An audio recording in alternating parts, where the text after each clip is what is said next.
Copa do Mundo FIFA 2014 na Globo. Oferecimento Oi Pós com controle, ligações ilimitadas e internet. Coca-Cola, nessa Copa junte todo mundo. Johnson & Johnson, todo dia é dia de Sundown. E Hyundai, venha viver o futebol com a Hyundai. Boa noite. Boa noite. Chegou as vacinas de Covid-19. Casos confirmados pelo novo coronavírus estão aumentando mais. E algumas aulas voltaram. Veja agora no Jornal Nacional.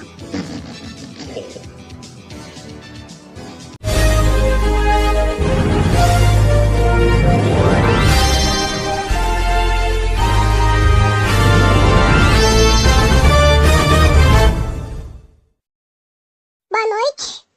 Boa noite. Os casos confirmados pelo novo coronavírus estão aumentando.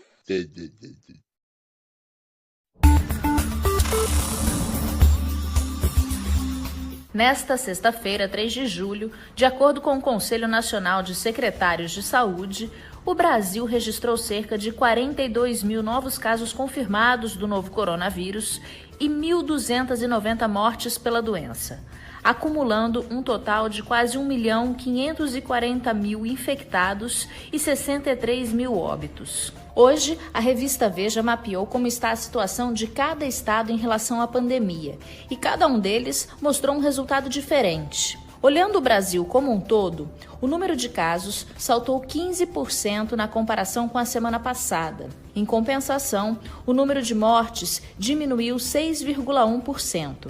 A região Sudeste, que conta com o maior número de notificações até então, teve o mesmo comportamento, com os casos aumentando 22,6% e óbitos caindo 15%.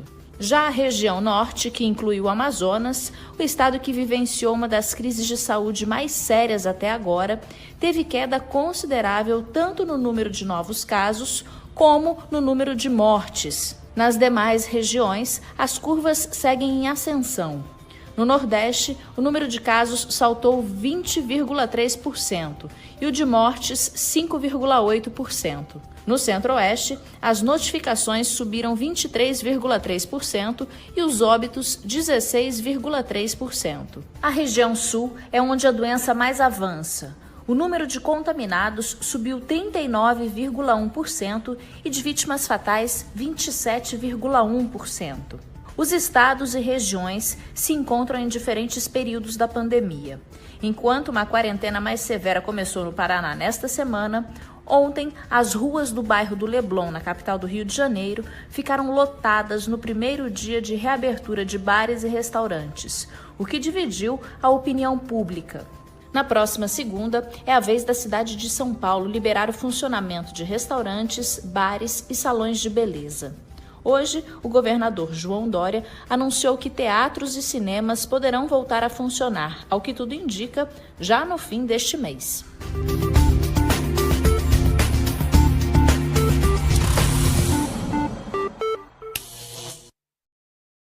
E a vacina de Covid já chegou.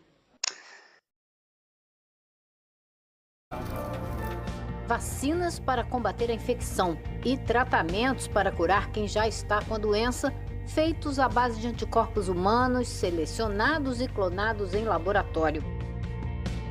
É nessas duas linhas de frente complementares que cientistas do mundo inteiro se uniram por um objetivo comum: tornar o corpo humano resistente ao novo coronavírus, que já infectou mais de 5 milhões de pessoas e deixou quase 350 mil mortos desde dezembro.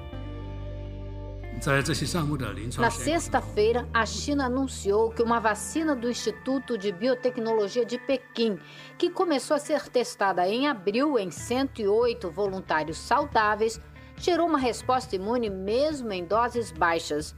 Ela não provocou efeitos colaterais graves e, portanto, foi considerada segura. Os resultados preliminares foram publicados numa revista científica, mas com um alerta. Ainda não é possível saber se os anticorpos gerados de fato são capazes de proteger, de impedir a doença. A fase 2 dos chamados testes clínicos já começou com 500 voluntários. Essa vacina chinesa é uma das 8 mundo afora que já cumpriram as etapas in vitro, em laboratório, e que estão sendo testadas em humanos. Uma outra pesquisa da lista deu muito o que falar nesta semana.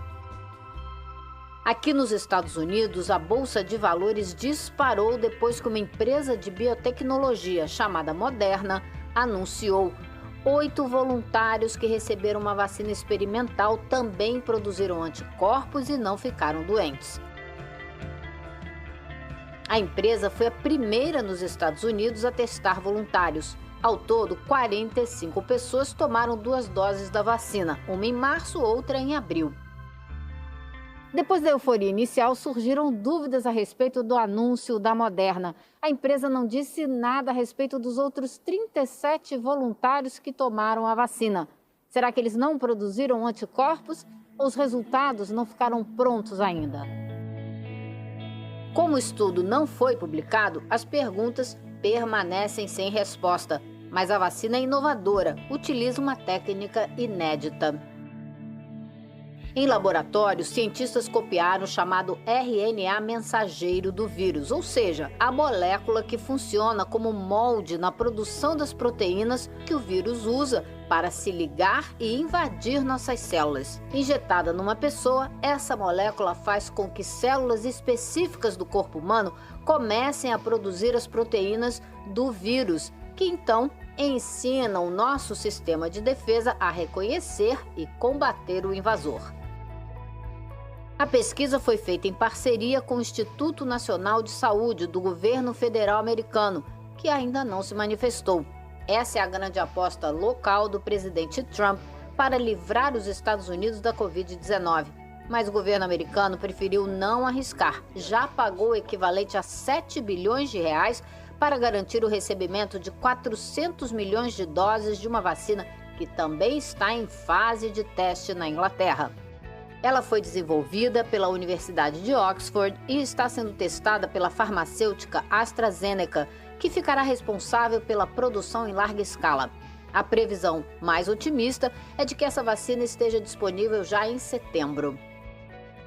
Ela já foi testada em macacos e em 1.000 voluntários desde abril. Agora, outros 10 mil estão sendo recrutados.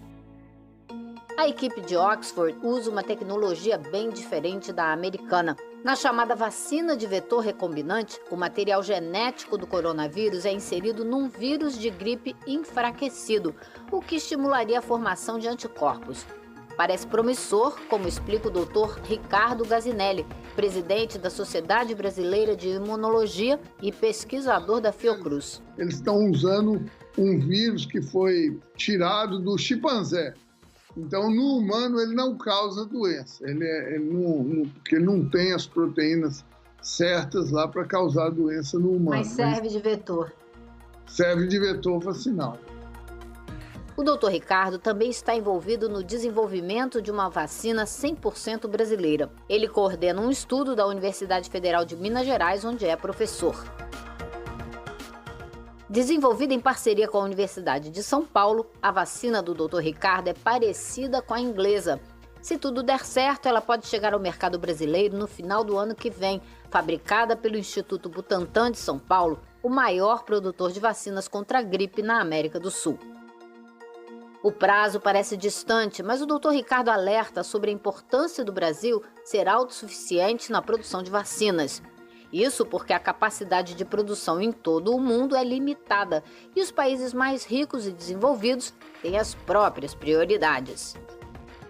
Eles resolverem o problema deles, vacinar a população deles, e depois vão ter as prioridades para eles, para quais países eles vão atender logo que eles conseguirem atender a demanda interna. A doutora Ana Maria Moura é pesquisadora do Instituto Butantan, mas ela não trabalha com vacinas, e sim com clonagem de anticorpos humanos, que são selecionados a partir do sangue de quem já ficou doente. Ana Maria acredita que os anticorpos serão os grandes aliados das vacinas na luta contra o coronavírus, para garantir uma imunidade temporária. Na última semana, 2 trabalhos do gênero chamaram a atenção dos cientistas, um da China e um aqui da Califórnia. A empresa americana Sorrento testou bilhões de anticorpos de um banco de dados e descobriu um que se mostrou 100% eficaz no combate ao coronavírus. Pelo menos nos testes em laboratório, como explica o vice-presidente da empresa, que é casado com uma brasileira e fala português. Então, o anticorpo vai ter uma duração de atividade muito mais curta do que uma vacinação, mas também é uma proteção totalmente imediata, que quando você injecta, já tem. E poderia ser muito eficaz por 4 a 6 semanas, que dá um tempo de preparação, que ajuda muito. Se hoje em dia a gente pode proteger pessoas para mais de um mês, já seria um começo. A doutora Ana Maria prefere a ideia de trabalhar com uma composição de mais de um anticorpo, uma dupla pelo menos. Para explicar, ela compara as proteínas de ligação do vírus a um zíper. O que a dupla de anticorpos faz nesse caso? Ela vai atingir esse zíper ou vírus em 2 pontos diferentes. 2 pontos importantes, mas diferentes. De forma que o bloqueio fica mais forte. Se tenta escapar de um lado, o outro não deixa. A doutora Ana Maria acredita que os tratamentos com anticorpos serão desenvolvidos mais rápido do que as vacinas. Para encerrar o Jornal Nacional, as escolas presenciais voltaram. Na decisão, o presidente do Tribunal de Justiça de São Paulo, Geraldo Pinheiro Franco, atendeu ao pedido do governo do estado com um questionamento. O que pode justificar uma escola fechada e inúmeros estabelecimentos abertos? O pedido de suspensão das aulas tinha sido feito pelo Sindicato dos Professores, que já anunciou que vai recorrer.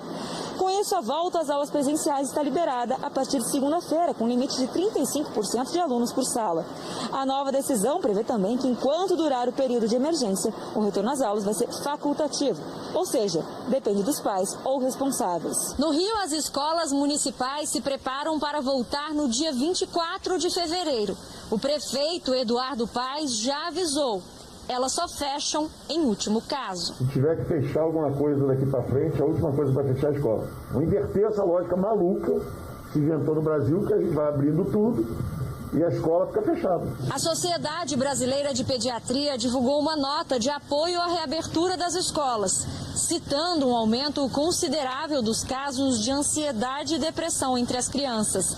Aqui no Rio, 70% dos familiares dos estudantes de escolas particulares são favoráveis ao retorno, desde que sejam cumpridas todas as medidas sanitárias. O JN fica por aqui. Para ver as reportagens de novo, basta ir ao Globoplay e você vê outras informações no Jornal da Globo. Uma boa noite para você e até amanhã. Brasil!